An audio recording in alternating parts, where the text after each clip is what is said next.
హనుమకొండ జిల్లా భీమదేవరపల్లిలో వర్షం పడింది. పలు చోట్ల ఈదురుగాలులతో కూడిన వర్షం బీభత్సం సృష్టించింది. గట్ల నరసింగపురంలో గంటపాటు కురిసిన వర్షానికి కళ్లల్లో ఆరబోసిన వరి ధాన్యం తడిసి ముద్దైంది. వరదకు ధాన్యం కొట్టుకుపోయింది. రాళ్లవానకు కోతకొచ్చిన వరి పంట నేల కొరిగింది. 6 గాలం కష్టపడి పండించిన పంట నీటిపాలు కావడంతో ఆందోళన చెందుతున్నారు అన్నదాతలు. తడిసిన ధాన్యం ప్రభుత్వం కొనుగోలు చేసి తమను ఆదుకోవాలంటున్నారు. నేను 5 ఎకరాల భూమి సాగుబాటు చేస్తున్నా. రేపు కోసేదే ఉండే, అనుకోకుండా వర్షం వచ్చినందుకు సరే వర్షం వచ్చినందుకు అయినా కానీ మేము ఏమి ఇబ్బంది పడకపోతుంది. కానీ రాళ్ళ వాన పడి ఈదురుగాళ్ళతోటి మాకు వడ్లన్నీ రాలిపోయినాయి. పొద్దుగాల ఎండ పోసి పోయినాం. అన్నం తినడానికి పోయి వచ్చే వరకే వాన వర్షం కొట్టింది. కొన్ని కొట్టుకపోయినాయి, కొన్ని దగ్గర నూకుతాం నీళ్ళనే. మా 2 ఎకరాల పొలం మరి నష్టపరం ఏం చేస్తారో చేయండి. వడ్లు కొట్టుకపోయినాయి, వర్షము వచ్చి బాగా రాళ్ళు వచ్చినాయి. ఇంత కోసేది ఉండే నష్టపరం కట్టి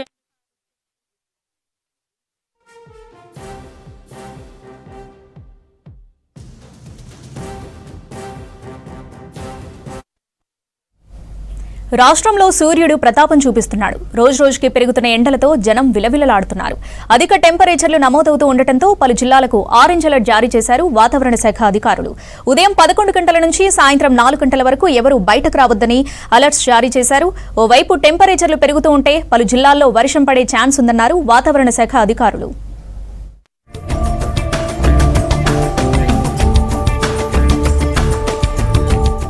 రాష్ట్రంలో రోజు రోజుకు టెంపరేచర్లు పెరుగుతున్నాయి. గరిష్ట ఉష్ణోగ్రతలతో జనం అల్లాడుతున్నారు. ఉదయం 10 గంటలకే బాణుడు భగభగ మండుతున్నాడు. ఎండలతో పాటు పలు జిల్లాల్లో తీవ్రమైన వడగాల్పులు వీచే అవకాశం ఉందన్నారు ఆఫీసర్లు. ఇవాళ ఆదిలాబాద్, కొమరంభీం ఆసిఫాబాద్, మంచిర్యాల, నిర్మల్, నిజామాబాద్, ఖమ్మం జిల్లాలకు వడగాల్పుల హెచ్చరికలు జారీ చేశారు. ఇప్పటికే 40 డిగ్రీలు దాటి 41 నుంచి 44 మధ్య అక్కడక్కడ గరిష్ట ఉష్ణోగ్రతలు నమోదవుతున్నాయి. ఈ నార్త్ తెలంగాణలో టెంపరేచర్లు ఒక 0.5 డిగ్రీస్ తగ్గడం జరిగింది. ఈరోజు హైయెస్ట్ వచ్చి మనకి మళ్ళీ ఆదిలాబాద్లోనే 42.8 డిగ్రీలు ఆదిలాబాద్లో రికార్డ్ అవ్వడం జరిగింది. మన సౌత్ తెలంగాణలో 41.4 డిగ్రీలు ఇటు మహబూబ్ నగర్ ప్రాంతంలో రికార్డ్ అవ్వడం జరిగింది. ఇదే స్థాయిలో మనకి రాగల 2-3 రోజుల్లో కూడా 1 or 2 డిగ్రీస్ అటు ఇటుగా ఇంచుమించు ఇదే స్థాయిలో కొనసాగే అవకాశం ఉంది. మండుతున్న ఎండలతో ఉమ్మడి ఆదిలాబాద్ జిల్లా అగ్నిగుండంగా మారింది. రికార్డు స్థాయిలో ఉష్ణోగ్రతలు నమోదవుతున్నాయి. కొమరంభీం ఆసిఫాబాద్ జిల్లా కాగజ్ నగర్లో అత్యధికంగా 44.3 డిగ్రీల టెంపరేచర్లు రికార్డయ్యాయి. నిర్మల్ జిల్లా ముజ్గిలో 44.3 డిగ్రీలు, వంకులంలో 44.1 డిగ్రీలు, ఆదిలాబాద్ జిల్లా పొచ్చెర, దస్తూరాబాద్, కుంటాలలో 4.1 డిగ్రీల ఉష్ణోగ్రతలు నమోదయ్యాయి. ఇక తలమడుగు, బేలలో 44 డిగ్రీల టెంపరేచర్లు రికార్డయ్యాయి. ఎండల ధాటికి తట్టుకోలేక ప్రజలు విలవిల్లాడుతున్నారు. ఉమ్మడి వరంగల్ జిల్లాలో ఎండలు మండుతున్నాయి. ఎండవేడి, ఉక్కపోత, వడగాల్పులతో జనం ముక్కిరిబిక్కిరవుతున్నారు. ఇంట్లో నుంచి బయటకు రావాలంటే జంకుతున్నారు జనం. ఉదయం 9 గంటల నుంచి సాయంత్రం వరకు ఎండ ప్రభావం ఉంటుంది. బయటకు వచ్చే వాళ్లు జాగ్రత్తలు పాటించాలన్నారు డాక్టర్లు.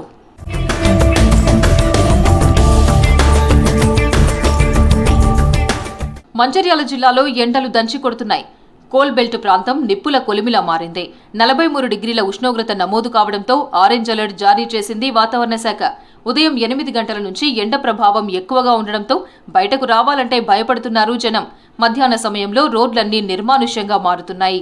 ఎండలు బాగున్నాయి ఈ సంవత్సరం. ఎండలు మే నెలలో ఎట్లుండనో ఎండలు ఇప్పుడు అట్లున్నాయి. ఇట్లా అడలు కొడతానికి హెల్మెట్ ఉన్నది కాబట్టి కొద్దిగా ఏర్పడతలేదు. హెల్మెట్ లేని వాళ్ళకైతే బాగా ఇబ్బంది అవుతుంది. అందరు జాగ్రత్తగా ఉండాలి, కొద్దిగా ఎండకు తిరగద్దు. ఎండలు చాలా బీభత్సంగా ఉన్నాయి. నిజానికి ఇవాళ 45.2 డిగ్రీలు అంటున్నారు. అది వాస్తవం కాదో కానీ అంతకన్నా ఎక్కువ చాలా ఎండలు ఉన్నాయి. దీనికి ప్రభుత్వాలు ప్రత్యామ్నాయం చూడాల్సిన అవసరం ఉన్నది. ఎందుకంటే అసంఘటిత రంగ కార్మికులు కావచ్చు, లేకుంటే చిన్న చిన్న పనులు చేసుకునేటువంటి వాళ్ళు కావచ్చు, వాళ్ళకి చాలా ఇబ్బంది అవుతున్నది. ఇవాళ అటువంటి వాళ్ళను ఆదుకోవాల్సిన అవసరం కూడా ఉన్నది. ఉమ్మడి మెదక్ జిల్లా వ్యాప్తంగా ఎండల తీవ్రత పెరిగింది. జిల్లాల్లో రోజు రోజుకు టెంపరేచర్స్ పెరిగి జనం బయటకు రావాలంటే భయపడుతున్నారు. జిల్లా వ్యాప్తంగా పలు చోట్ల 40 డిగ్రీలకు పైగా ఉష్ణోగ్రతలు నమోదవుతున్నాయి. ఉదయం 11 గంటల నుంచి మధ్యాహ్నం 3 గంటల వరకు ఎండలు దంచి కొడుతున్నాయి.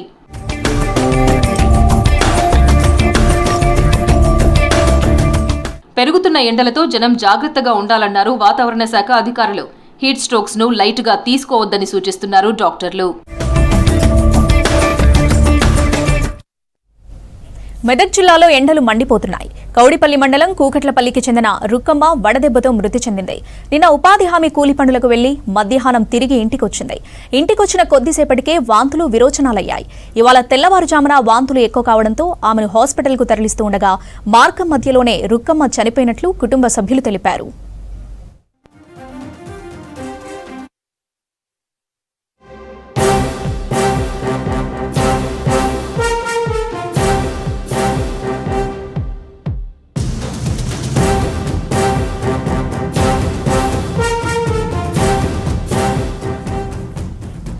జోగులాంబ గద్వాల జిల్లాలో తీవ్ర విషాదం చోటు చేసుకుంది. వడదెబ్బతో కొడుకు చనిపోగా ఆ మరణ వార్త తట్టుకోలేక తల్లి ప్రాణాలు విడిచింది. ఈ ఘటన ఐజ మండలం తూమ్కుంటలో జరిగింది. కొడుకు మల్లికార్జున్ ఉదయం పంట పొలాలకు వెళ్లి రోజువారీగా పనులు చేసుకుంటూ ఉండగా ఎండల తీవ్రత ఎక్కువగా ఉండటంతో వడదెబ్బ తగిలి చనిపోయాడు. కొడుకు మరణ వార్తను తట్టుకోలేక తల్లి రంగమ్మ కూడా కొన్ని గంటల్లోనే చనిపోయింది. తల్లి కొడుకు మృతితో గ్రామంలో విషాద ఛాయలు అలుముకున్నాయి.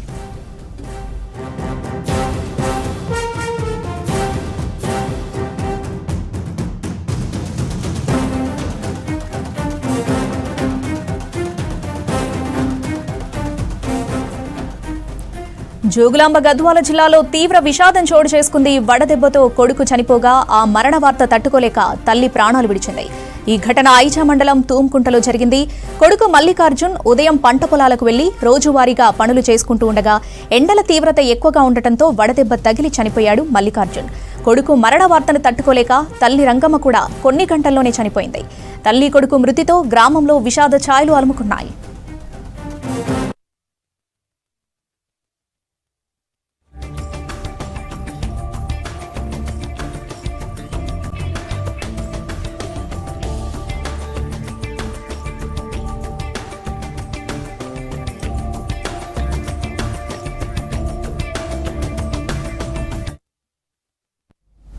నిర్మల్ జిల్లా కడెం మండలం పాత మద్దిపడగలో విషాదం నెలకొంది. గ్రామానికి చెందిన కారం సుశీల అనే మహిళ విద్యుత్ షాక్తో మృతి చెందింది. ఇంట్లో ఉక్కపోత భరించలేక కూలర్ ఆన్ చేసింది. అయితే కూలర్ రన్ అవుతూ ఉండగానే అందులో నీళ్లు పోసింది.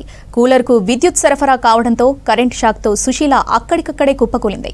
సుశీల మృతితో పాత మద్దిపడగ గ్రామంలో విషాద ఛాయలు అలుముకున్నాయి.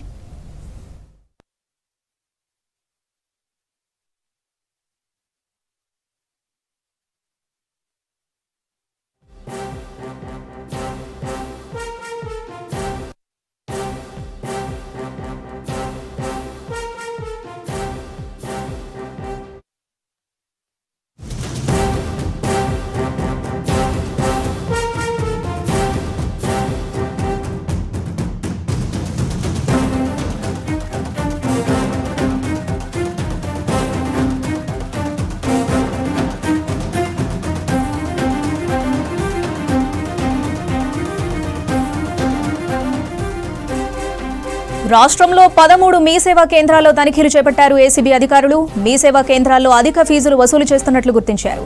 అల్వాల్లో ఖాళీ అటెస్టెడ్ సర్టిఫికేట్స్, నోటరీ పేపర్లు స్వాధీనం చేసుకున్నారు. నకిలీ డాక్యుమెంట్ల తయారీపై కేసు నమోదు చేశారు.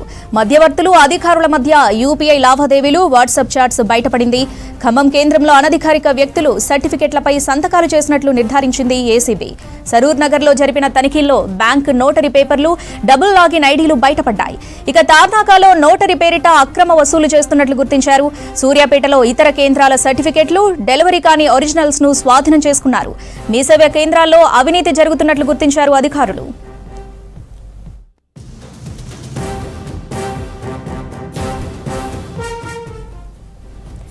రాష్ట్రంలో 13 మీ సేవా కేంద్రాల్లో తనిఖీలు చేపట్టారు ఏసీబీ అధికారులు. మీ సేవా కేంద్రాల్లో అధిక ఫీజులు వసూలు చేస్తున్నట్లు గుర్తించారు. అల్వాల్లో ఖాళీ అటెస్టెడ్ సర్టిఫికేట్స్, నోటరీ పేపర్స్ ను స్వాధీనం చేసుకున్నారు. నకిలీ డాక్యుమెంట్ల తయారీపై కేసు నమోదు చేశారు. మధ్యవర్తులు, అధికారుల మధ్య యూపీఐ లావాదేవీలు, వాట్సాప్ చాట్స్ బయటపడింది. ఖమ్మం కేంద్రంలో అనధికారిక వ్యక్తుల సర్టిఫికెట్లపై సంతకాలు చేసినట్లు నిర్ధారించింది ఏసీబీ. సరూర్ నగర్లో జరిపిన తనిఖీల్లో కూడా బ్లాంక్ నోటరీ పేపర్లు, డబుల్ లాగిన్ ఐడీలు బయటపడ్డాయి. ఇక తార్నాకాలో నోటరీ పేరిట అక్రమ వసూలు చేస్తున్నట్లు గుర్తించారు. సూర్యాపేటలో ఇతర కేంద్రాల సర్టిఫికేట్స్, డెలివరీ కాని ఒరిజినల్స్ ను కూడా స్వాధీనం చేసుకున్నారు. మీ సేవా కేంద్రాల్లో అవినీతి జరుగుతున్నట్లు గుర్తించారు అధికారులు.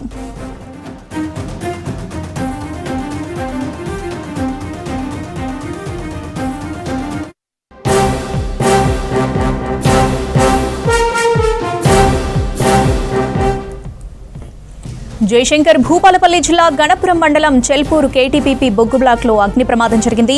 ప్లాంట్ ఆవరణలోని రిజెక్ట్ కోల్ నిల్వల్లో మంటలు చెలరేగాయి. ఎండ తీవ్రత కారణంగా బొగ్గు కుప్పల్లో ఒక్కసారిగా మంటలు వ్యాపించాయి. కిలోమీటర్ వరకు దట్టమైన నల్లటి పొగ కమ్ముకోవడంతో స్థానికులు భయాందోళనకు గురయ్యారు. వెంటనే అప్రమత్తమైన ప్లాంట్ అలాగే అగ్నిమాపక సిబ్బంది మంటలను ఆర్పివేస్తున్నారు. విద్యుత్ ఉత్పత్తికి అంతరాయం కలగకుండా ముందస్తు చర్యలు చేపట్టారు అధికారులు.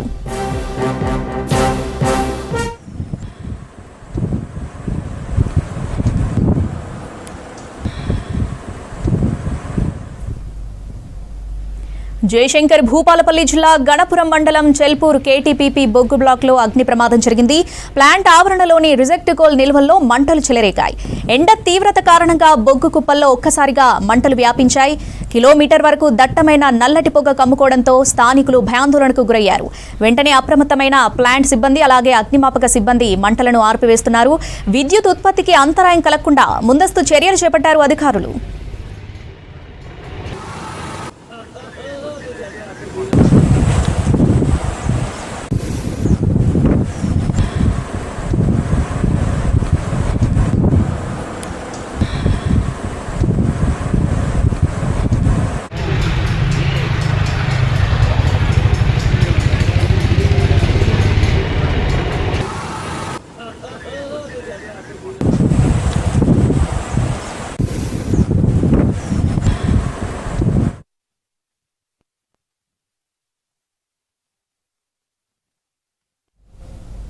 జగిత్యాల జిల్లాలో అలైవ్ అరైవ్ కార్యక్రమంలో భాగంగా ధర్మపురి పట్టణంలో ఉచిత కంటి పరీక్షలు నిర్వహించారు.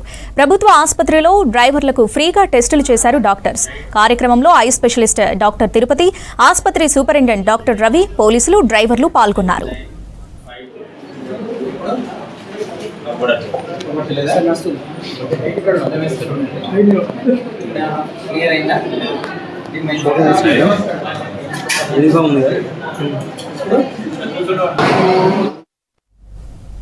ఢిల్లీ తెలంగాణ భవన్లో విప్ ఆది శ్రీనివాస్ మాట్లాడుతున్నారు. లైవ్ లో చూద్దాం. 3 రాష్ట్రాలు విడదీసినప్పుడు ఎక్కడా మేము మా వైపు నుంచి ఏ రాష్ట్రాన్ని విడదీసిన సందర్భంలో మాట్లాడిన మాటలు మా వైపు నుంచి ఎప్పుడు కూడా లేవు. ఒక్క కామెంట్ కూడా మా వైపు నుంచి చేయలేము. కానీ ఓవైపు ప్రధానమంత్రి నరేంద్ర మోడీ గారు ఆంధ్ర తెలంగాణ విడదీసినప్పుడు తల్లి నుంచి బిడ్డను వేరేసి చెప్పనేటువంటి విష ప్రచారం ఆయన విషయం కక్కుతాడు. ఈరోజు ఆయన బాటలో తేజస్వి సూర్య కూడా ఈరోజు పార్లమెంట్లో విషం కక్కడం అనేది తెలంగాణ సమాజం ఈరోజు తప్పు పడతా ఉందన్నమాట సందర్భం చెప్తూ బండి సంజయ్ గారు, కిషన్ రెడ్డి గారు ఏం సమానం చెప్తారు ఈ అంశంలో? ఆయన వ్యాఖ్యలు సమర్థిస్తారా? ఆయన చేత పార్లమెంట్లో క్షమాపణ చెప్పిస్తారా? ఈరోజు మీరు కూడా తెలంగాణ సమానం చెప్పాలి. తెలంగాణ ప్రజలు 8 మంది ఎంపీలను 8 మంది ఎమ్మెల్యేలను గెలిపించే సందర్భంలో తెలంగాణ బిడ్డలుగా ఈరోజు మీరు సమానం చెప్పాల్సిన అవసరం ఉందన్నమాట సందర్భంగా చెప్తూ ఓవైపు శ్రీమతి సోనియా గాంధీ గారిని అమ్మగా మీరు చూస్తే తెలంగాణలో 2017 ఒక సదస్సులో సుష్మా స్వరాజ్ అన్న మాటలు, 2017లో ఒక సదస్సులో సుష్మా స్వరాజ్ గారు అన్నటువంటి మాటలు, తెలంగాణ అమ్మగా మీరు సోనియా గాంధీని భావిస్తే ప్రతిపక్ష నేతగా నేను కూడా భారతీయ జనతా పార్టీ మద్దతు ఇచ్చింది కాబట్టి నన్ను చిన్నమ్మగా మీరు చూడమని చెప్పినటువంటి సందర్భం.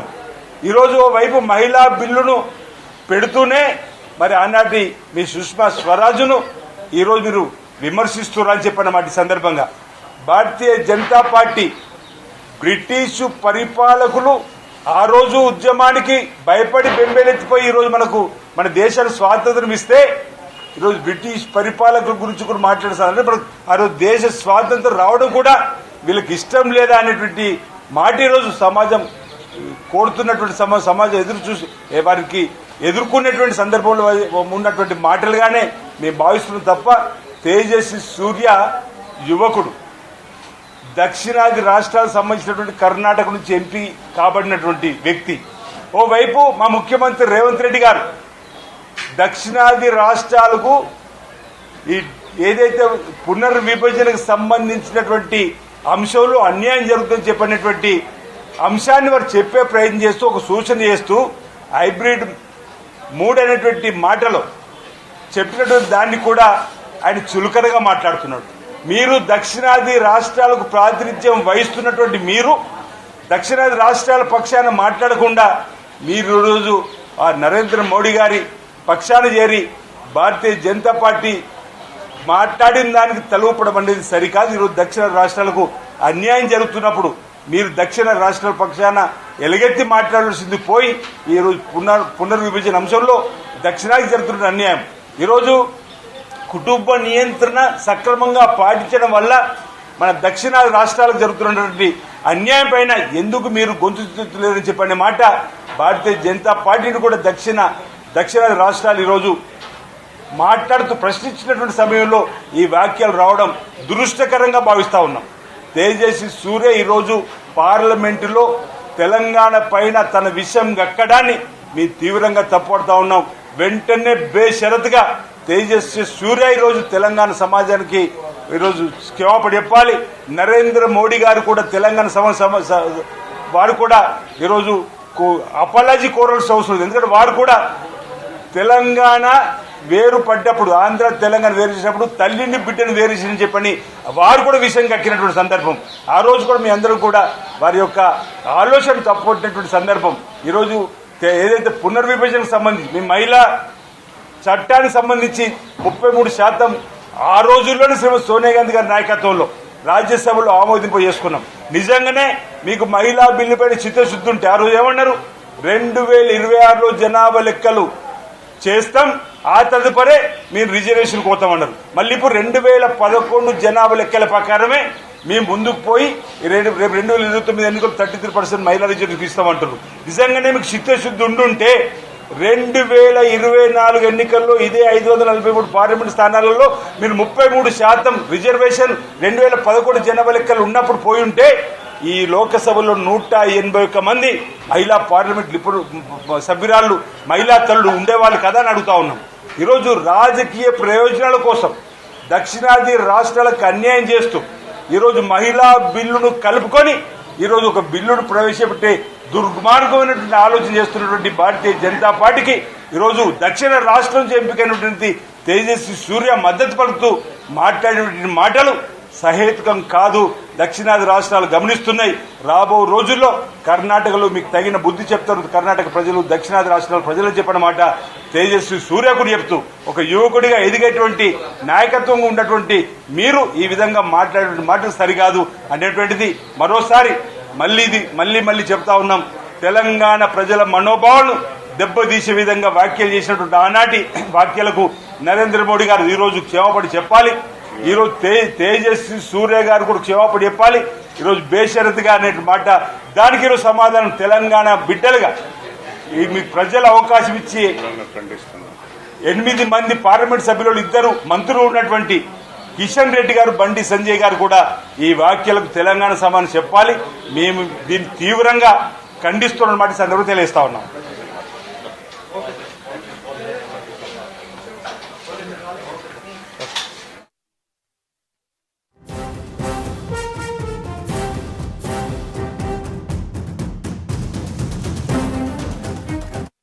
నిజామాబాద్ పసుపు మార్కెట్లో వ్యాపారుల మాయాజాలంపై రైతులు కన్నెర్ర చేశారు. అధికారుల తీరుపై మార్కెట్ చైర్మన్ కార్యాలయాన్ని ముట్టడించి కుర్చీలను ధ్వంసం చేశారు. రోడ్డెక్కి రాస్తారోకో చేశారు. అధికారుల హామీతో ఆందోళన విరమించారు. గత కొద్ది రోజులుగా మార్కెట్ యార్డ్ సిబ్బంది, దళారులు కలిసి తమను మోసం చేస్తున్నారంటూ ఆరోపిస్తున్నారు పసుపు రైతులు. బహిరంగ వేలంపాటను రద్దు చేసి పాత పద్ధతిలోనే కొనుగోలు చేపట్టాలని డిమాండ్ చేస్తున్నారు.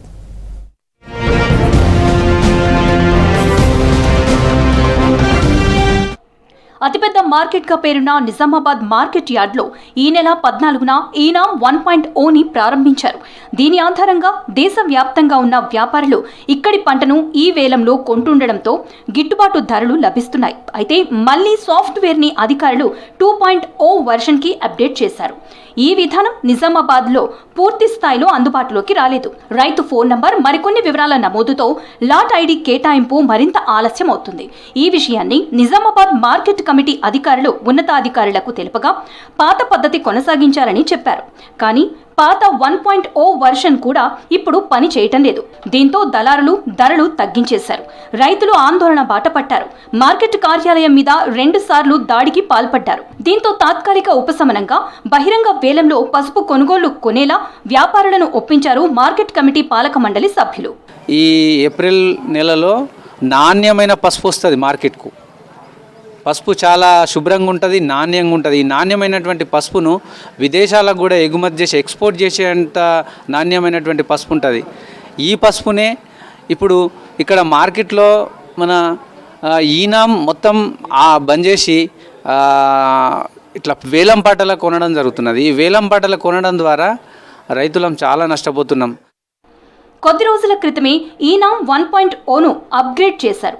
ప్రస్తుతం ఈనాం మార్కెట్ యార్డ్లో 2.0 వర్షన్ ఉపయోగిస్తున్నారు. అయితే ఎలాంటి ప్రణాళిక లేకుండా ప్రవేశపెట్టిన ఈనాం 2.0 నూతన సాఫ్ట్వేర్ పనిచేయటం లేదు. నిజామాబాద్ కార్యాలయంలో సాఫ్ట్వేర్ పనిచేయటం లేదు. దీంతో గత 4 రోజులుగా పసుపు రైతులు అధికారులు తంటాలు పడుతున్నారు. నిజామాబాద్తో పాటు చుట్టుపక్కల జిల్లాలు, మహారాష్ట్ర నుంచి వచ్చిన రైతులు మార్కెట్ కమిటీ కార్యాలయం ముందు పడిగాపులు కాస్తున్నారు. పంట కొనకపోవడం, సరిపడా ధరలు ఇవ్వకపోవడంతో రైతులు ఆందోళన బాట పట్టారు. ఆన్లైన్లో అధిక ధరలు వచ్చేవని రైతులు అంటున్నారు. పసుపు దుబ్బుతున్నాము, 400 ఆడలకు పెడతాము, మగవాళ్ళకేమో గంటకు 200 పెడతాము. ఇవన్నీ పెడితే 20-25 వేల రూపాయల ఖర్చు వస్తున్నది. ఈ ఖర్చు రావాలన్నా ఇది ఎంత గందరగోళము అవుతుంది. రేట్ వస్తలేదు. ఎందుకు వస్తలేదు? 4-5 కలుపుతున్నారు, వేలం పాట వాడుతున్నారు. దాంట్లో ఓళ్ళకోళ్ళు సైరలు చేసుకుంటా తగ్గింపు చేస్తున్నారు ధరలు. అదే ఆన్లైన్ సిస్టమ్ ఉంటే మాకు మంచిగా ఉంటుంది. రేటు 8,000, 9,000, 10,000 ఇంతే పోతున్నది. ఇప్పుడు ఆన్లైన్ చేస్తే మంచిగా ఉంటుంది. మేము ఆల్మోస్ట్ జైత్యాల నుంచి అందరూ దూరం ప్రాంతాల నుంచి వచ్చి ఇక్కడ పసుపు అమ్ముకోవడానికి వస్తున్నాం. అయితే ఈ మధ్య ఆన్లైన్ నుంచి ఆఫ్లైన్కి ఎట్టారు. మళ్ళీ ఆఫ్లైన్కి ఎట్టిన పంచి రేట్లు తగ్గుతున్నాయని మేము అందరం లొల్లి చేస్తే నిన్న ధర్నా చేస్తే జేఏసీ గారు మాకు మాట ఇచ్చారు, ఇలా 10 గంటల వరకు మీకు ఆన్లైన్ ఓపెన్ చేస్తామని. ఇప్పటిదాకా మీటింగ్ పెట్టుకున్నారు. మీటింగ్ పెట్టుకుని మళ్ళీ సేమ్ పద్ధతిలో ఏదో ఇంకేం చెప్తలేరు రైతులకు. మరి మేమే ఆ సార్ దగ్గరకు అడుగు అవుతుందో మరి ఏం మైక్లో కూడా అనౌన్స్ చేస్తలేరు. ప్రస్తుతం ఆన్లైన్లో పసుపు క్వింటాల్కు 16,500 రూపాయలు ఉండగా ఈనాం పోర్టల్ అప్డేట్ కాలేదనే సాకుతో ఆఫ్లైన్లో పసుపు కొనుగోళ్లు జరుపుతున్నారు. ఇదే అదునుగా దళారులు పసుపు ధరలు తగ్గించారు. క్వింటాకు 12,000 రూపాయలు కట్టిస్తున్నారు. దీంతో రైతులు తరచూ ఆందోళనలు చేస్తున్నారు. దీంతో నిజామాబాద్ మార్కెట్ యార్డ్లో ఉద్రిక్త పరిస్థితులు చోటు చేసుకుంటున్నాయి. నిజామాబాద్ వ్యవసాయ మార్కెట్లో, పసుపు మార్కెట్లో ఈ ఆఫ్లైన్ పెట్టడం వల్ల ఇప్పుడు ఇవాళ ఆన్లైన్లో ఇప్పుడు ఎన్సిడెక్స్ చూసుకుంటే 16,500, 18,000 వరకు కనబడుతుంది. 16,500 ఆన్లైన్లో కనిపించినప్పుడు ఒక సందర్భంలో ఆన్లైన్ కంటే 2-3 వేలు ఎక్కువ చేసిన సందర్భాలు ఉన్నాయి. అంతర్జాతీయ మార్కెట్లో పసుపుకు మంచి డిమాండ్ ఉండగా నిజామాబాద్ యార్డ్లో మాత్రం 13,000 లోపు ధర నిర్ణయిస్తున్నారు. ఏకంగా క్వింటాకు 3-4 ధర తగ్గించడం ఏంటని రైతులు ఆగ్రహం వ్యక్తం చేస్తున్నారు. దీంతో జాయింట్ కలెక్టర్ రైతులను సముదాయించి ఆందోళన విరమింపచేశారు. మా కమిషన్ ఏజెంట్ అని ఖరీదారులను కూర్చోబెట్టి మాట్లాడి ఏదో విధంగా రైతుకు నష్టం జరగకుండా రైతులని ఈరోజు కంప్లీట్గా అయ్యే విధంగా ఆలోచన చేస్తూ ఉన్నాం. వాళ్ళు కూడా కొన్ని కండిషన్లు మేము పెట్టినాం. రైతులను మాత్రం ఎక్కడ కూడా ఇబ్బంది కలగకుండా రైతుకు మంచి మేలు జరిగే విధంగా చూసే బాధ్యత మా. పాత పద్ధతిలో కొనుగోళ్లు జరపకుంటే తమ ఆందోళన కొనసాగిస్తామని రైతులు హెచ్చరిస్తున్నారు. కొనుగోళ్లు ఎలా చేస్తారన్నది ఉత్కంఠగా మారింది. ఎస్ఎల్బీసీ టన్నెల్ లోపల సొరంగం తవ్వకం పనులు ఊపందుకున్నాయి. ఎస్ఎల్బీసీ ప్రాజెక్టును నిర్దిష్ట గడువులోగా పూర్తి చేసి నల్గొండ జిల్లాలోని ఫ్లోరైడ్ ప్రభావిత ప్రాంతాలకు తాగునీరు అందించాలని రాష్ట్ర ప్రభుత్వం భావిస్తోంది. దీంతో ఏడాది బ్రేక్ తర్వాత సొరంగంలో తవ్వకాలు మొదలు కావడంతో ఎస్ఎల్బీసీపై మళ్లీ ఆశలు చిగురిస్తున్నాయి.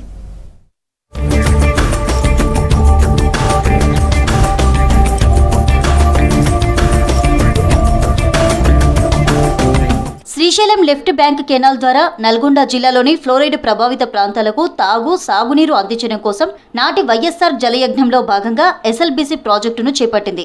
అచ్చంపేట నియోజకవర్గ పరిధిలోని దోమలపేట వద్ద శ్రీశైలం బ్యాక్ వాటర్ సోర్స్ ద్వారా ఈ ప్రాజెక్టును రూపొందించారు.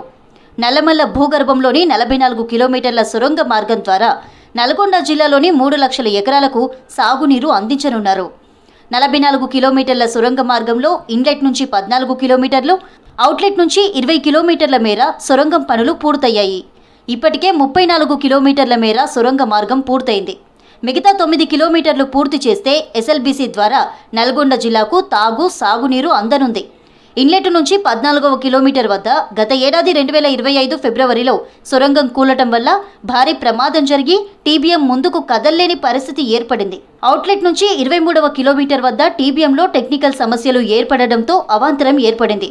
ఈ పరిస్థితుల్లో national geographical survey of India report ఆధారంగా మిగతా 9 కిలోమీటర్ల సొరంగం తవ్వకం పూర్తి చేయాలంటే మరో 3 ప్రమాదకరమైన ప్రాంతాలను దాటాల్సి ఉంటుంది.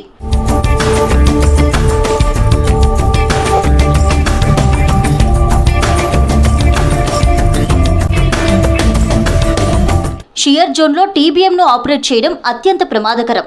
అందుకు ప్రత్యామ్నాయంగా అడ్వాన్స్డ్ బ్లాస్టింగ్ పద్ధతిలో సొరంగం పనులను ఇరిగేషన్ అధికారులు ప్రారంభించారు. డోగ్రా కల్నల్ పరీక్షిత్ మెహ్రా ఆధ్వర్యంలో ఇరిగేషన్ అధికారులతో కూడిన నిపుణుల కమిటీ ఆధ్వర్యంలో పనులు ప్రారంభమయ్యాయి. షియర్ జోన్లను తప్పిస్తూ సొరంగం 2 వైపుల నుంచి పనులు మొదలయ్యాయి. అత్యంత సున్నితమైన ప్రాంతంలో ఆర్మీ అధికారులు, డిజాస్టర్ మేనేజ్మెంట్ బృందాల పర్యవేక్షణలో పనులు జరుగుతున్నాయి.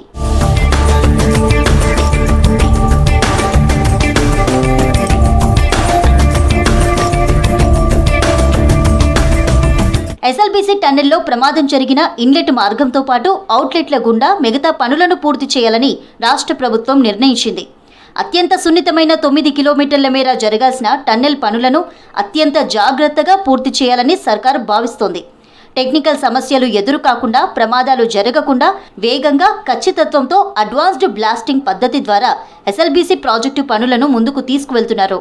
ఎస్ఎల్బీసీ ఇన్లెట్ నుంచి 14వ కిలోమీటర్ దగ్గర షియర్ జోన్ ఉండడం వల్ల సొరంగ మార్గం తవ్వటానికి ఆటంకం ఏర్పడింది. అందువల్లే సొరంగం పైకప్పు కూలిందని భూగర్భ శాస్త్రవేత్తలు, సొరంగ నిపుణులు భావిస్తున్నారు. మిగతా 9 కిలోమీటర్ల మేర సొరంగ మార్గం పూర్తి చేయాలంటే ఇలాంటి షియర్ జోన్లను తప్పించాల్సిన అవసరం ఉంది. ముందుకు వెళ్లే కొద్దీ మరో 3 షియర్ జోన్లు ఉన్నట్లు జియోలాజికల్ సర్వే ఆఫ్ ఇండియా అధికారులు గుర్తించారు. సర్వే నివేదిక ఆధారంగా పనులను ఇంజనీరింగ్ బృందాలు ముమ్మరం చేస్తున్నాయి.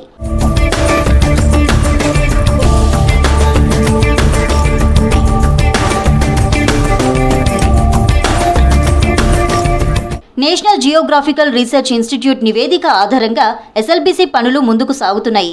ఇన్లెట్, అవుట్లెట్ వద్ద ఆర్మీ నిపుణులు నిరంతరం పనులను మానిటరింగ్ చేస్తున్నారు. 9 కిలోమీటర్ల మేర మిగిలిపోయిన సొరంగం పనులను పూర్తి చేసేందుకు అధునాతన వెంటిలేషన్ సౌకర్యాలను ఏర్పాటు చేసి డ్రిల్లింగ్ అండ్ బ్లాస్టింగ్ పద్ధతిలో పనులను వేగవంతం చేస్తున్నారు. సొరంగం ఇరువైపులా పనులు వేగం అందుకున్నాయి. ఏడాది బ్రేక్ తర్వాత సొరంగంలో తవ్వకాలు మొదలు కావడంతో ఎస్ఎల్బీసీపై మళ్లీ ఆశలు చిగురిస్తున్నాయి.